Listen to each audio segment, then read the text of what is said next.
Bem, olá pessoal, boa noite. Estamos aqui de novo, né, para mais uma apresentação. Essa noite quem vai falar é a Mariane, lá da ABC2 Aracaju. Gostaria de fazer primeiro uma breve oração e convidar a Mariane a fazer uma apresentação sua e também a dar a sua apresentação, né, a nossa. Bem, oremos. Obrigado, Pai amado, por mais esse dia, Pai, que o Senhor nos deu, Senhor. Nós pedimos a graça, a tua misericórdia, para que o Senhor nos conduza, Senhor, no entendimento, Pai. Nos conduza, Pai, a desenvolver uma intelectualidade, Pai, prudente, Pai, responsável, Senhor. Que, Pai, observe, antes de tudo, Senhor, a tua glória, a tua majestade, Senhor. Que consiga considerar com humildade, Senhor Jesus, tudo aquilo que adquirimos de conhecimento, Senhor. E que consiga, Pai, ser razoável, Pai, na correta condução, Pai, do raciocínio, na correta condução, Pai, dos argumentos, Senhor, para que nós possamos glorificar o teu nome, Pai, com aquilo que pensamos, com aquilo que fazemos, Pai, com aquilo que escrevemos, Senhor. Nos ajuda, Senhor, a perseverarmos, Senhor Jesus, na intelectualidade saudável, Pai, no caminho da verdade, Senhor. Que nós possamos exaltar o teu nome, Pai, naquilo que produzimos intelectualmente, Pai. Que em mais momentos, Senhor, o Senhor esteja conduzindo, Pai, com graça a vida da Mariane, Senhor.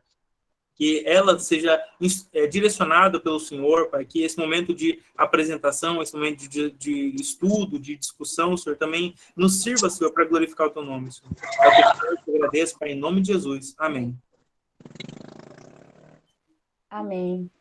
O David vai falar depois, né? Isso. O microfone da Ieda está dando interferência. Mariane, muito obrigado mais uma vez pela apresentação. Muito obrigado por estar aqui conosco, né? Quero passar a palavra primeiro para o David, para ele agradecer, fazer os agradecimentos como organizador, né? E seja bem-vinda mais uma vez. David. Muito obrigada. Primeiramente, obrigado por ter aceito, né? Muito gratificante. Eu conheci a Mari quando eu era líder do grupo da BC2, logo no início das nossas atividades. Depois, ano passado, tivemos uma jornada... Trocamos umas figurinhas, né? Isso, nós tivemos uma jornada do grupo de Ciências Naturais, né? E a gente começou a trocar ideia com mais proximidade. Foi muito legal, a gente tem conversado, eu pude participar de reuniões do grupo lá de Aracaju, né? Que agora a Esther está na liderança, né, Mari? E é um pessoal muito legal, muito disposto, né? E é com gratidão que a gente recebe você hoje, Mari, e você tem a palavra, ok? Muito obrigado. E fico muito feliz. Eu que agradeço. Eu que agradeço, viu, gente? Boa noite baiano de uma terra sergipana, porque eu já estou em Sergipe agora. Então, assim, estou muito alegre, muito feliz de reencontrá-los, né? Conhecer alguns e reencontrar outros, né? Agradeço a turma aí de Campo Grande, que fez o trabalho, assim, muito organizado. Vocês são muito caprichosos, gente. Vocês estão de parabéns. E estou muito alegre, espero que a gente tenha um momento proveitoso, tá? Como eu falei, vou pedir desculpa, aqui é fim de semana, meus vizinhos estão no churrasquinho, então estão com várias músicas. Se vocês ouvirem Barões da Pisadinha, então, por favor, me perdoem. São os meus vizinhos que estão empolgados ali. Mas vamos começar.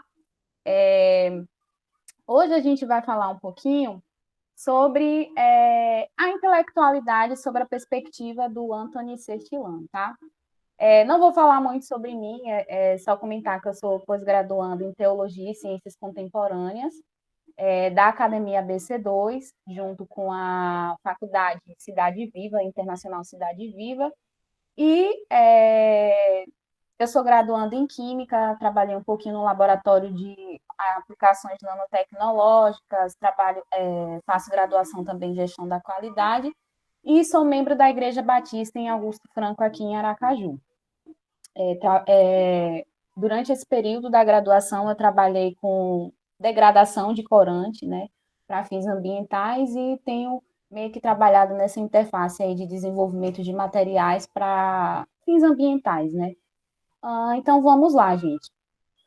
Vamos para o nosso roteiro de apresentação.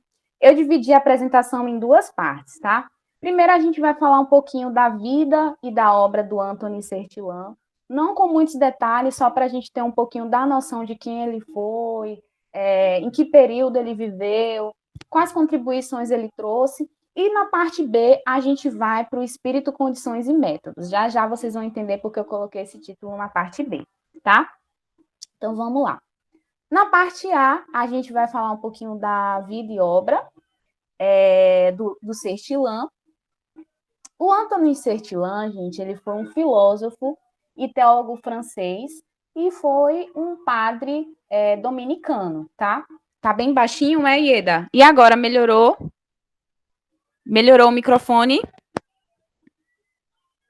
Dá um feedback aí. Tá ok? Tá melhor?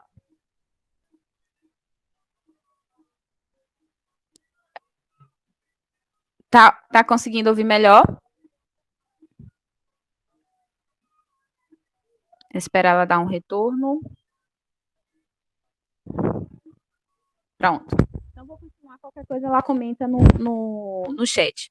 Ele viveu de 1863 a 1948. E, assim, ele é considerado um dos principais nomes, né, da retomada do neotomismo na primeira metade do século XX, tá?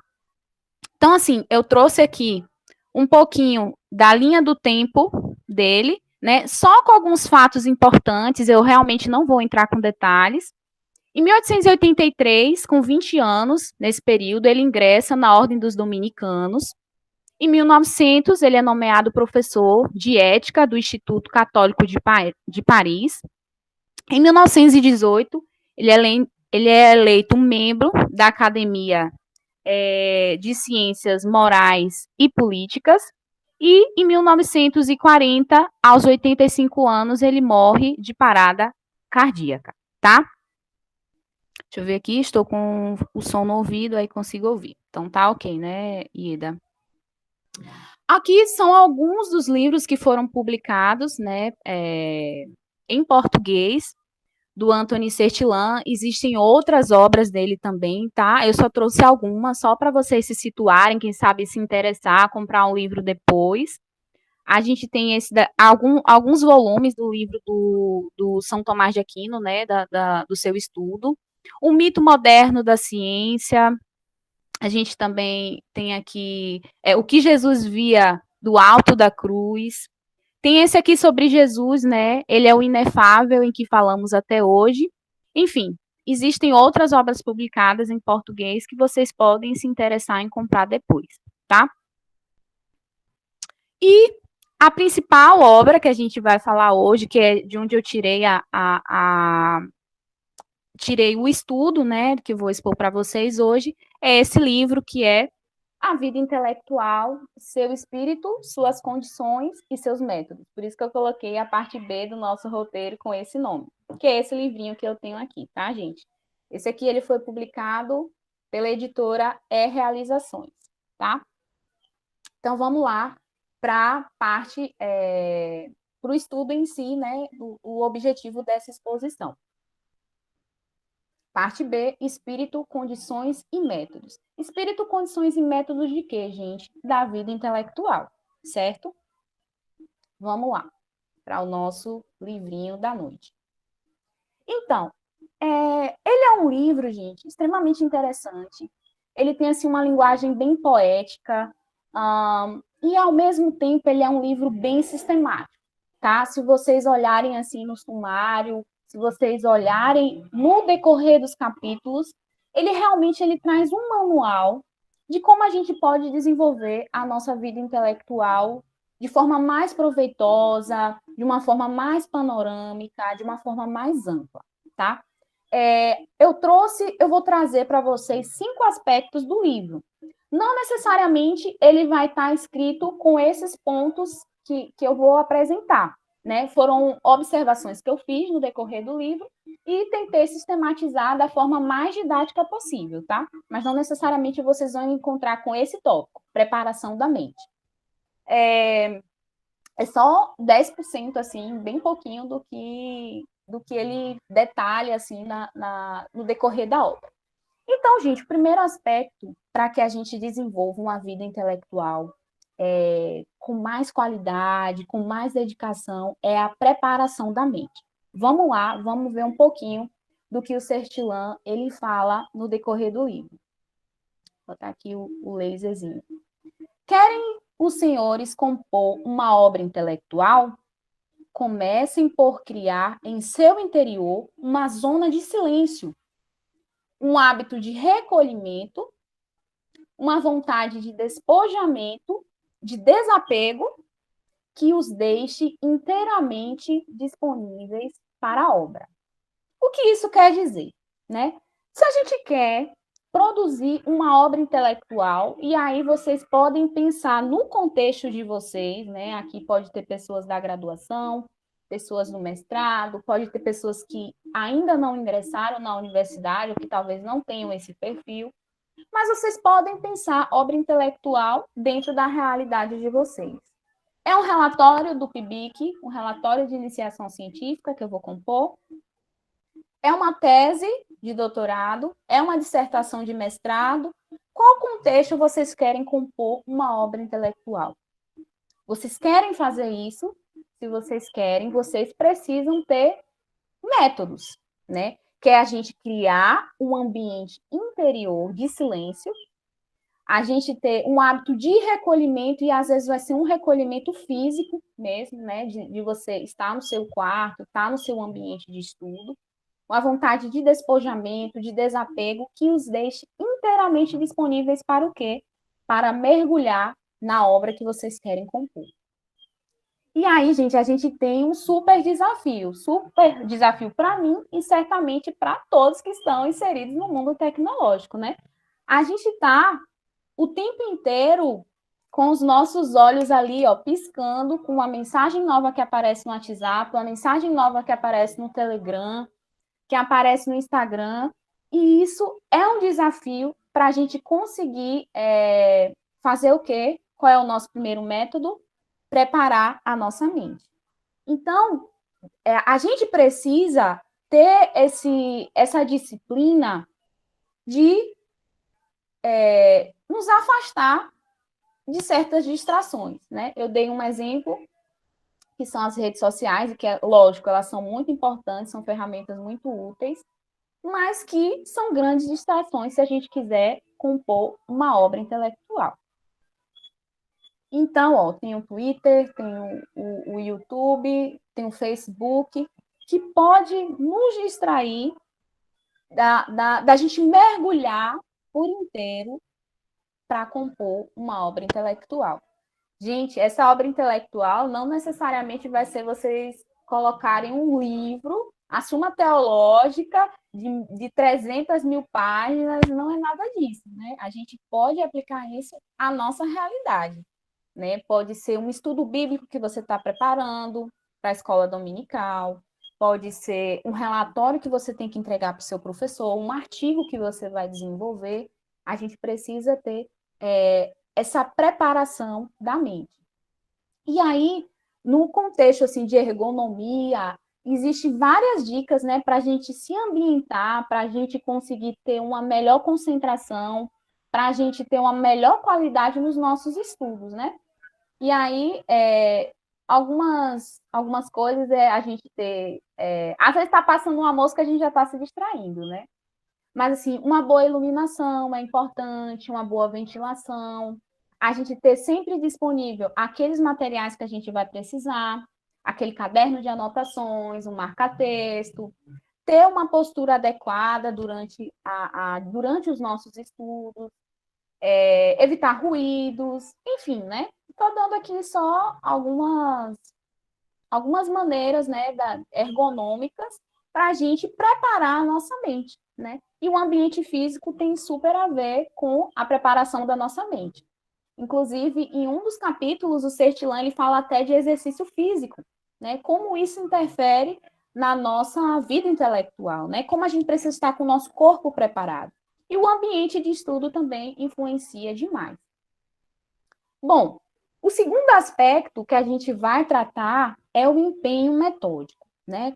Para os químicos que estão aqui, o Raul e o Deiji, A gente trabalha com metodologia o tempo inteiro, né? A gente, para ser um bom químico, para sermos bons químicos, a gente precisa ser bem metódicos.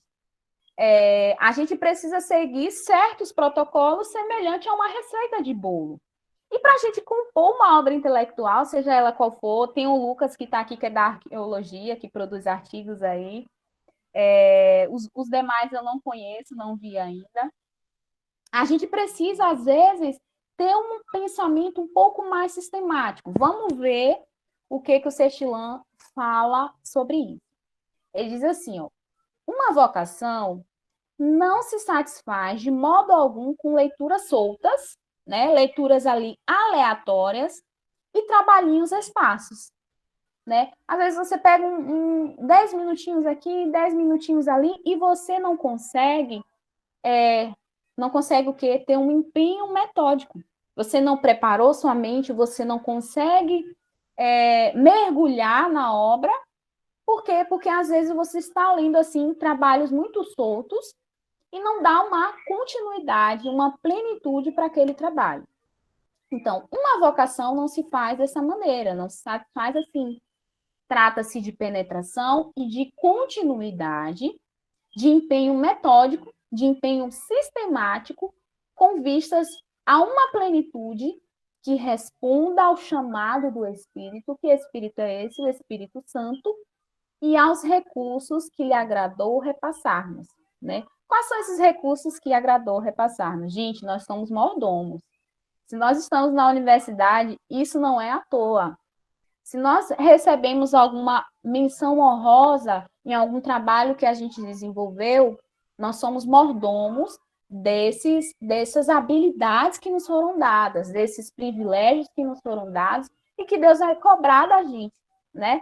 Tudo isso, todos esses recursos que o Espírito, por vontade, quis passar a nós, né? A nossa habilidade de fazer cálculos, a nossa habilidade de escrever artigos, somos mordomos disso. Somos mordomos desses recursos. Então, precisamos ter plenitude, ter uma imersão em trabalhos que a gente vai buscar desenvolver dentro da nossa carreira, seja ela acadêmica ou não, né? Mas acredito que aqui o público seja mais acadêmico hoje, né? E aí, gente, isso tem seu preço, né? A gente sabe. O David, que está aí ralando no doutorado, sabe que isso tem o seu preço, tem um preço a se pagar em relação a isso, né? Às vezes, a gente vai precisar abrir mão de outras coisas, a gente vai precisar investir tempo, investir energia naquilo, vai exigir um certo sacrifício, né? E se a gente escolheu essa carreira, se a gente escolheu esse caminho, é um preço que a gente vai precisar pagar, né? De empenho metódico, de abrir mão de outras distrações. Não é que não seja importante você passar o tempo com a sua família, você passar o tempo com seus amigos, não é nada disso que eu estou falando. Mas enquanto a gente estiver mergulhados em compor uma obra, a gente precisa ter realmente um empenho metódico, né? Para conseguir ter bons frutos do nosso trabalho. Bom, e o terceiro aspecto que eu vou apresentar para vocês é a gente se estabelecer, né, numa vocação específica. O David, ele trabalha em química orgânica, né, David? Em compostos orgânicos. É uma vocação específica que ele se viu, né, ali para trabalhar dentro da química orgânica, mas a química tem outras áreas, tem eletroquímica, tem fisicoquímica, tem catálise, e ele escolheu uma vocação específica em química orgânica. Vamos ver o que o Sextilan diz sobre isso, sobre vocação específica. É preciso, seguindo no primeiro momento, por diversos caminhos, ou seja, você está na graduação, a gente tem uma visão panorâmica das áreas. David disse que foi a química orgânica que me escolheu, tá certo. Vou ver se eu engulo esse migué. A gente tem, até no ensino médio também, a gente tem a oportunidade de ver português, matemática, história, geografia, Bhaskara, várias coisas que naquele momento podem parecer aleatórias e que não são importantes, mas são importantes sim, né? A gente precisa ter essa visão panorâmica. Mas depois que a gente descobre a si mesmo, e uma vez a par da sua vocação específica, nela a gente se estabelecer, tá? Então, esse é uma das orientações do Sertilan com relação à vocação específica. E eu resolvi trazer, gente, um significado de vocação no dicionário de filosofia. Essa é uma palavra que eu gosto bastante, vocação, uma das minhas palavras assim preferidas, é vocação. E vamos ler aqui o que o dicionário de filosofia diz.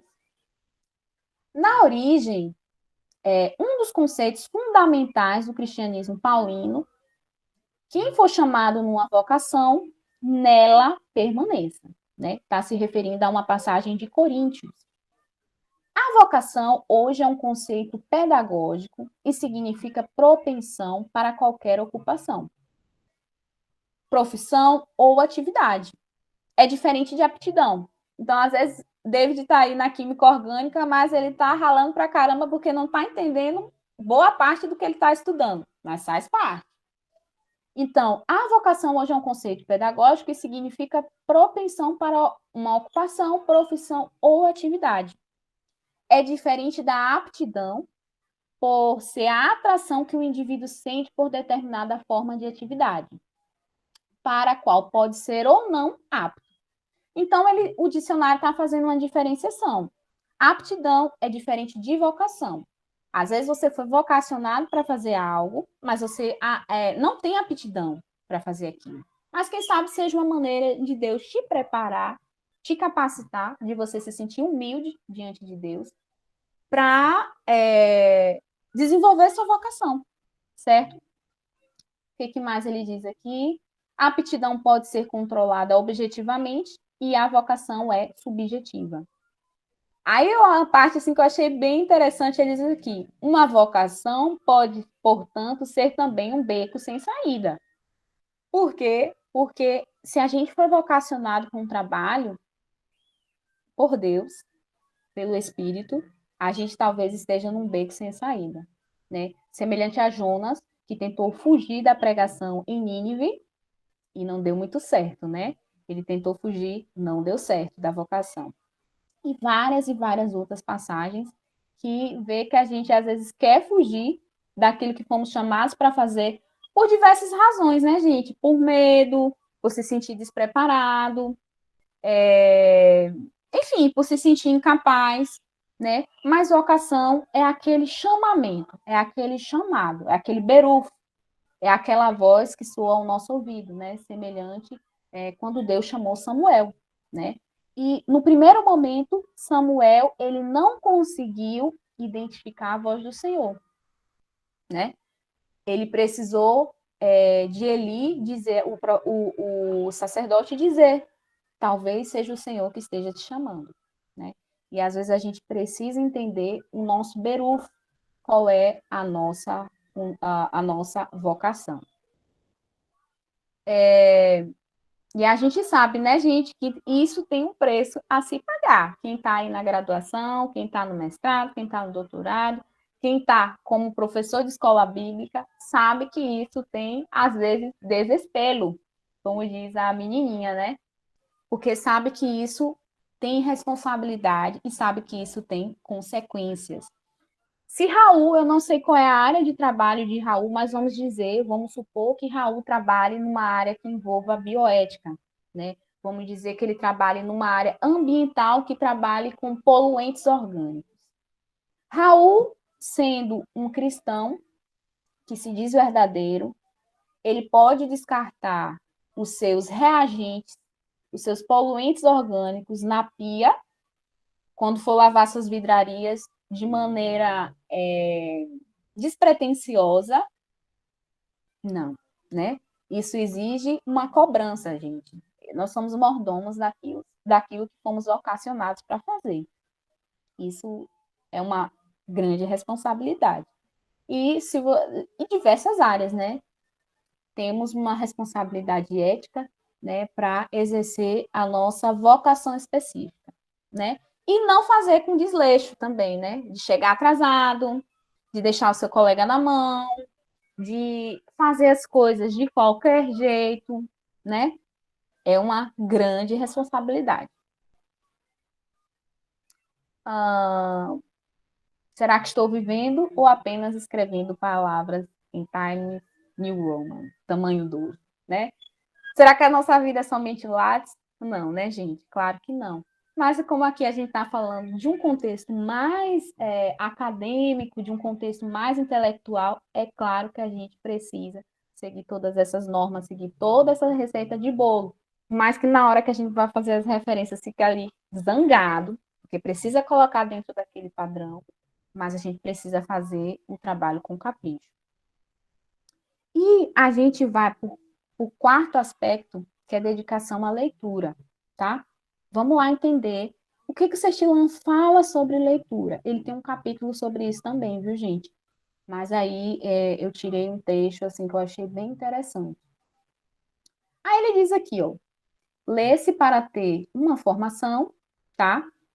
Pode ser uma graduação, uma especialização, um curso técnico que você faz, lê-se em vista de uma tarefa, né, com um objetivo muito específico. Você está ali, você vai tomar um remédio, você vai ler a bula, você vai ler para um objetivo específico, né? Qual é a função daquele remédio? Quais os efeitos colaterais que aquele remédio pode me trazer? Qual a dose correta? Qual o horário correto que eu devo tomar? Então, eu estou lendo para uma tarefa, certo? Existe outro tipo de leitura, segundo o Sextilã, que é com vista ao treinamento para o trabalho e para o bem, certo?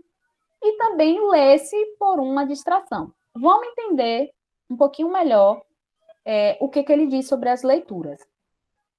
Há leituras fundamentais, há leituras ocasionais, há leituras de treinamento ou edificantes e há leituras relaxantes.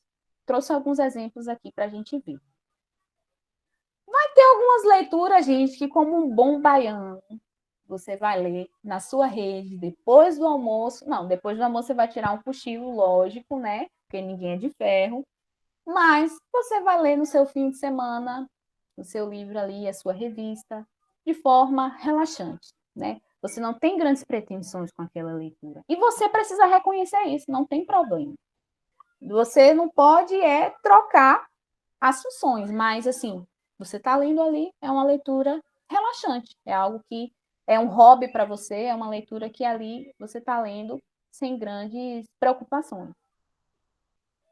Existe aquela leitura que você vai precisar cumprir as normas, né? Eu trouxe aqui a norma da Associação Brasileira de Normas Técnicas, a ABNT, que às vezes aperta a nossa mente, né? Com várias regras, com vários cricrizinhos, né? Mas a gente está ali para desenvolver um trabalho específico. Lucas está por aqui ainda, Lucas de Sergipe. Lucas vai desenvolver um artigo de arqueologia. Ele precisa seguir aquelas normas para desenvolver. Como é que eu vou citar um autor? Como é que eu vou citar mais de um autor? Como é que eu vou fazer uma citação direta, uma citação indireta? Como é que eu devo ler corretamente? Então, a gente lê, é uma leitura fundamental ali para a nossa formação. A gente pode ler de forma também despretensiosa no ônibus, no metrô, no trem, quem consegue, né? Porque eu particularmente não consigo.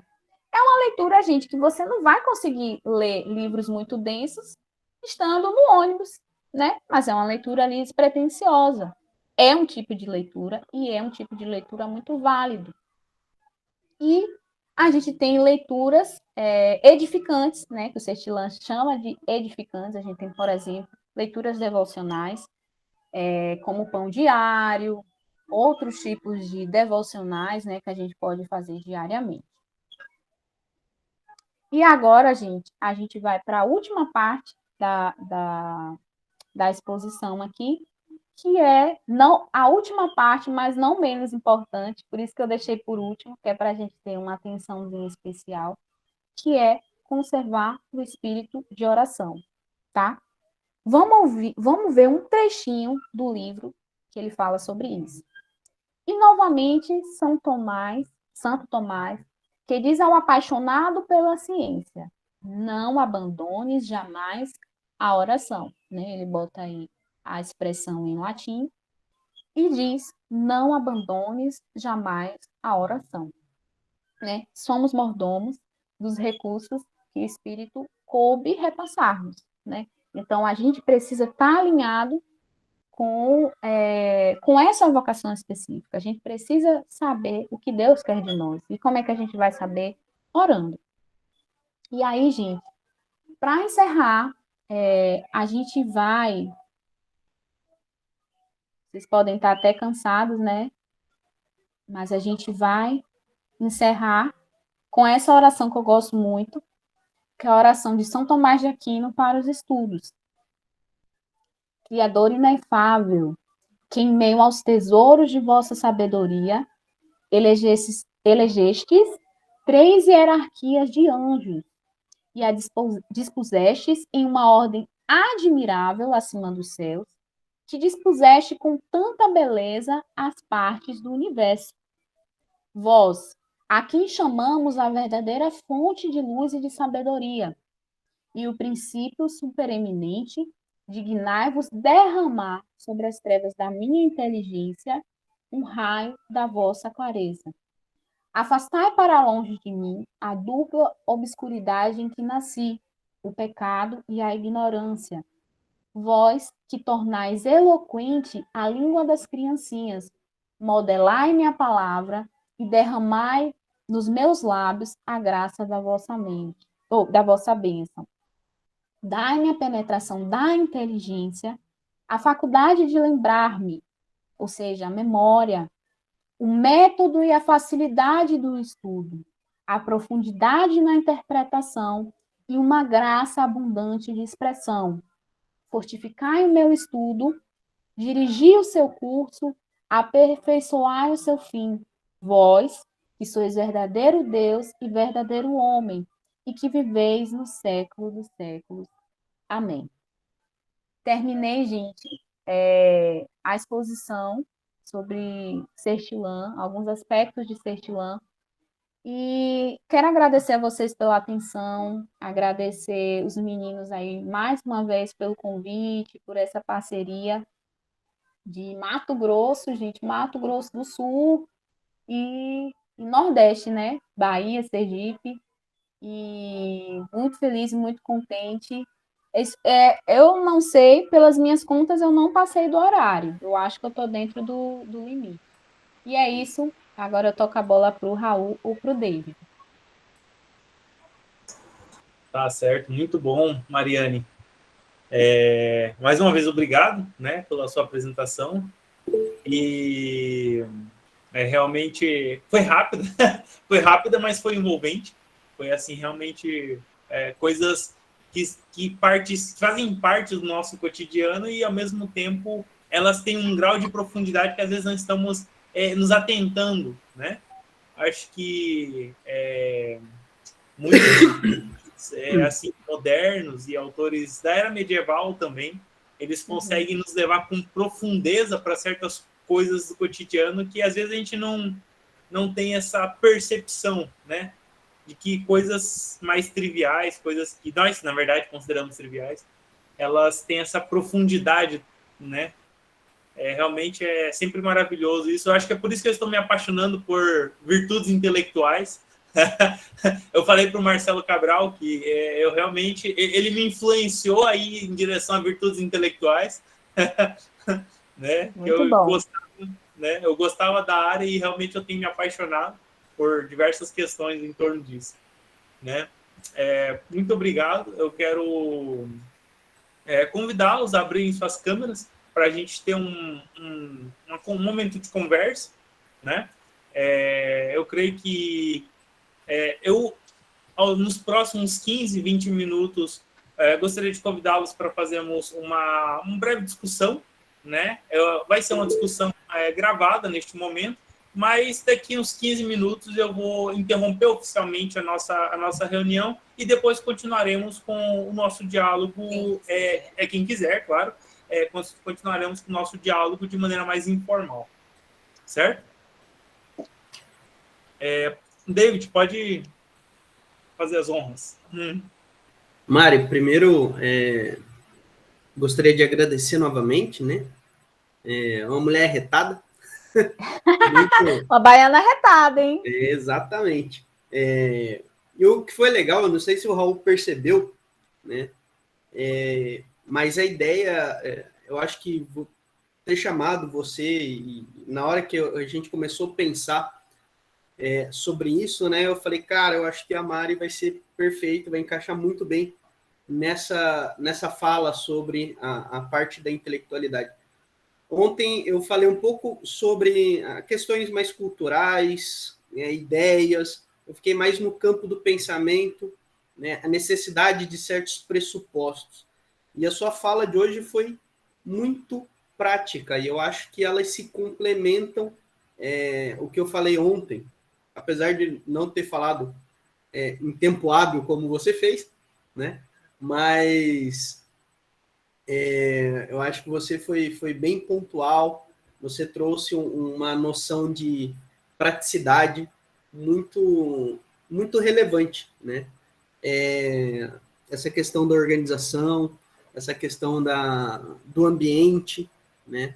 A mentalidade, as disposições, né? A necessidade de entender a vocação, né? E o chamado, e a gente vai comentar um pouquinho mais sobre isso. Mas, assim, eu estou muito feliz porque você entregou muito mais do que o esperado. Eu já esperava bastante, mas você entregou muito mais do que o esperado, né? E fiquei bastante feliz. Muito obrigado novamente, tá? E é isso, pessoal. Eu estou bastante alegre com o resultado. Professor Onofre, passo a bola para o senhor. O professor Onofre é químico também, foi meu orientador e do Raul aí no TCC. Olha, temos muitos químicos aqui, que coisa boa, hein? Aqui, o grupo de Campo Grande é quase que uma versão local do grupo da BC2 de Química e Biologia, né? Ah, que legal.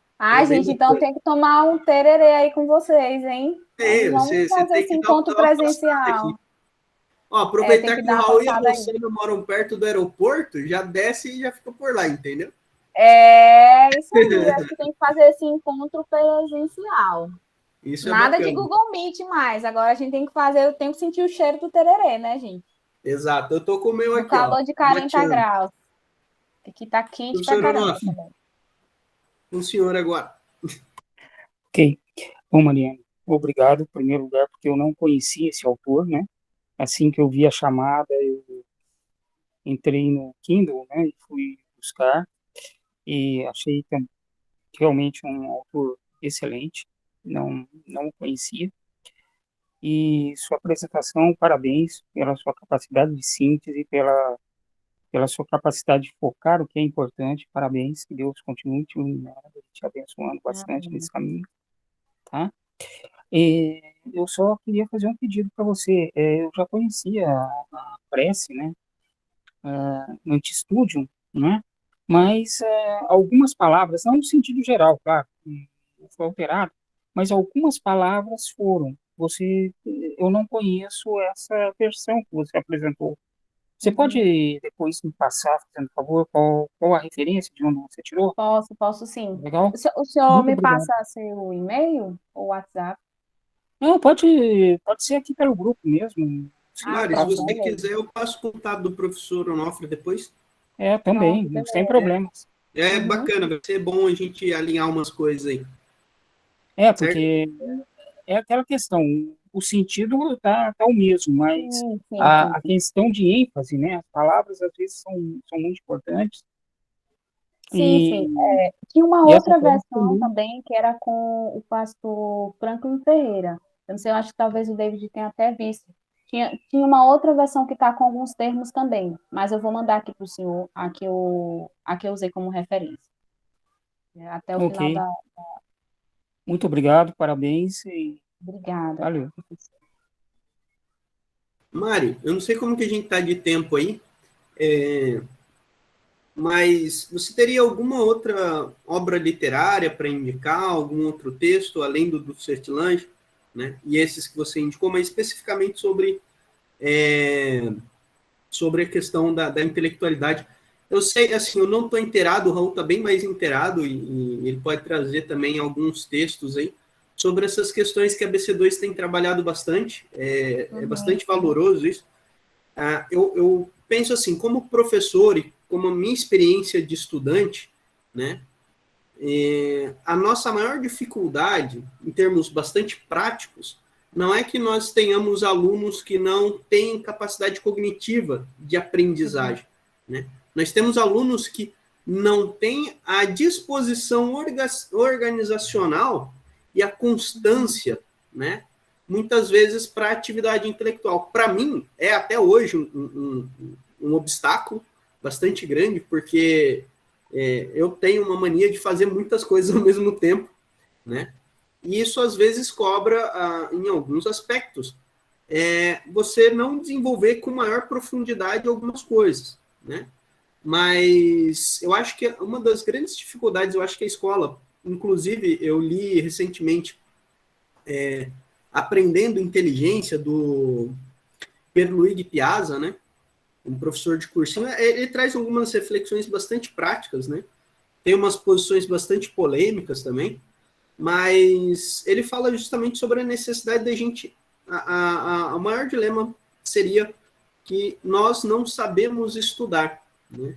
Então, eu acho que a minha experiência de sala de aula é que eu tenho melhores resultados quando meus alunos, e eu sistematizo as coisas, né, de maneira que eles são levados a se organizar melhor, a buscar desenvolver atividades, rotinas, né, dentro de sala de aula, né?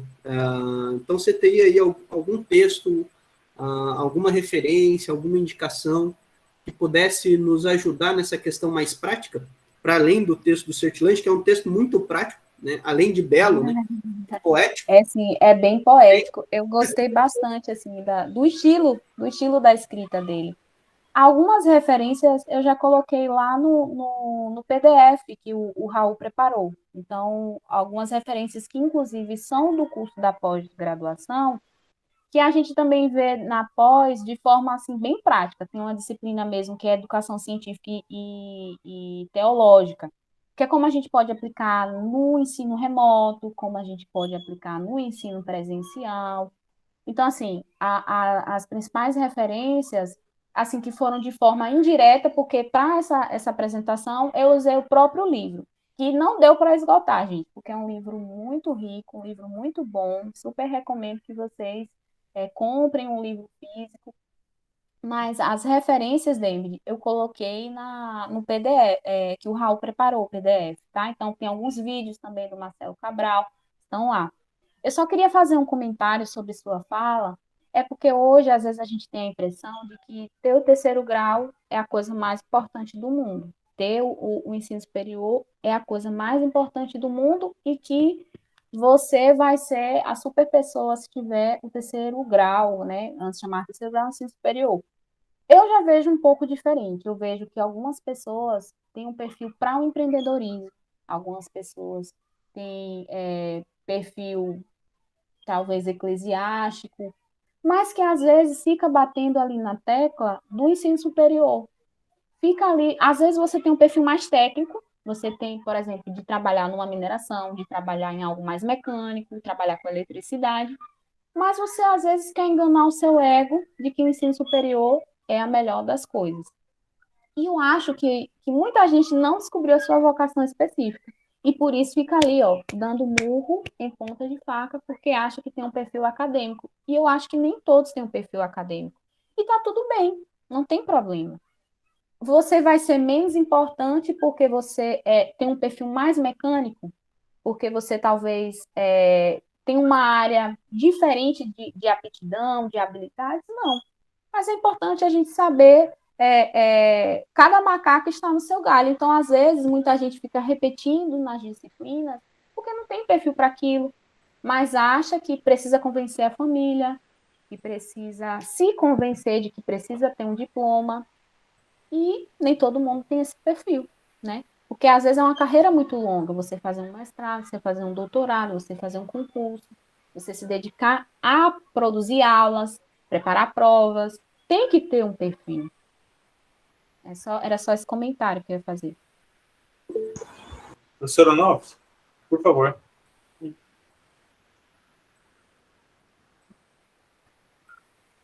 Maria, eu concordo, eu acho que em parte com isso que você falou. Estamos conversando, né, dialogando, certo? Nesse momento, certo, Raul? Ou ainda é perguntas e respostas só? Tá fechado o seu áudio. O senhor pode ficar à vontade, professor. É um momento de discussão. Não. Já eu vou encerrar esse momento para a gente ter uma conversa mais tranquila. Tá legal. Não, tranquilo. Certo, Mariana? Porque eu acho que a questão é a seguinte, você está absolutamente certa com relação à valorização do profissional. Eu assino embaixo no que você falou. Agora, por outro lado, eu vejo que o mundo, do modo como ele está caminhando, ele está exigindo cada vez mais habilidades, vamos dizer assim, mais abstratas. Inclusive pela questão, né, extremamente problemática, na minha opinião, né, que a gente está aceitando, a gente como sociedade, como um todo, né, sem muita reflexão, essa questão, por exemplo, da inteligência artificial, que vai jogar um monte de gente sem trabalho. Então, o que é o trabalho? Então, eu acho que a redefinição, né, do que é um trabalho, inclusive, né, para Deus, por exemplo, eu acho que cada vez mais, idealmente, seria todo mundo, as máquinas darão conta, digamos assim, da parte mais material, mas tem toda uma outra parte que a gente tem que continuar crescendo, né? E isso eu acho que vai exigir cada vez mais o desenvolvimento dessa capacidade exatamente de abstração que é exigido mais um nível de terceiro grau, né? Vamos dizer assim, do modo como está hoje. Então, de alguma maneira, eu acho que a gente, nessa questão de aprender a aprender, né, e sempre, né, eu acho que essas habilidades, sem dúvida, talvez o sistema tenha que mudar essa questão de ser universidade ou não, né, em determinado momento pode mudar isso. Mas eu acredito que, digamos assim, mesmo a pessoa que tem uma habilidade técnica muito grande, né, e tem mesmo, e é excelente, tem que ser valorizado por isso. Então, nesse sentido que eu falei, de pleno acordo com você, mas também vai ser exigida que ela se desenvolva em outros aspectos. É uma opinião, especialmente tá? moralmente, né? Moralmente, né? Também. Com certeza. Né? Nisso, professor Onofre, eu acho que primeiro, assim, o que o senhor falou sobre essa questão da IA, né, da inteligência artificial, a primeira coisa que veio que eu li esse ano, e eu achei uma obra fantástica, foi o Eu, Robô, do Asimov, né? Ele mostra, basicamente, uma sociedade que cresce e se desenvolve ao ponto de ter um sistema completamente governado por uma inteligência artificial, por algumas inteligências artificiais que trabalham em cooperação, né? E ali você acaba, isso é muito característico do desenvolvimento das ciências, e a química como a nossa ciência, né, como ponto de partida, em certa medida é muito responsável tanto pelo desenvolvimento industrial, técnico, né, material. Muito do nosso conforto da vida moderna vem devido ao crescimento da atividade química, né? Hoje a gente lida com doenças e temos aí, por exemplo, numa pandemia, já temos aí vacinas, né? Tivemos um desenvolvimento no ponto do ponto de vista da atividade química que gerou um crescimento grande e responsável, em grande medida, grande responsável pelo conforto que temos hoje. Mas veja, uma coisa que o Asimov traz, e eu acho que é confluência com as atividades, né? Agora esqueci acho que é Powell, um dos personagens, né? Mas tem a Susan Cain também. O que nós percebemos é que mesmo que uma sociedade cresça em desenvolvimento tecnológico, e temos esse aspecto, a necessidade de pessoas mais técnicas e ponto de vista, né, de um ponto de vista mais prático, conhecimento mais prático, mas não dá para a gente desassociar a necessidade de um desenvolvimento intelectual mais teórico e o desenvolvimento prático. Eu acho que à medida que a gente tem caminha de mãos dadas, né, pessoas com um senso mais prático de fazer as coisas, e pessoas que têm uma capacidade reflexiva de aprofundamento de problemas e de leitura das condições, né, da realidade no seu entorno, eu acho que a gente tem aí um desenvolvimento mais proveitoso. Eu acho que, assim, uma das respostas cristãs que talvez seja interessante a gente perceber, por exemplo, as IAs, elas vão nos auxiliar muito nessa parte mais operacional, digamos assim, né? Porém, temos reflexos, possibilidades, né? Não só possibilidades, isso na história da humanidade mostra-se um fato, né? À medida que aparelhos tecnológicos... Pode falar, Raul, vai cortar já? Então vamos, eu finalizo. Mas basicamente a ideia é que a gente precisa ter uma mentalidade de cooperação maior, né? Entre conhecimento teórico e conhecimento prático. E eu acho que a IA, um dos principais desafios é justamente esse aspecto.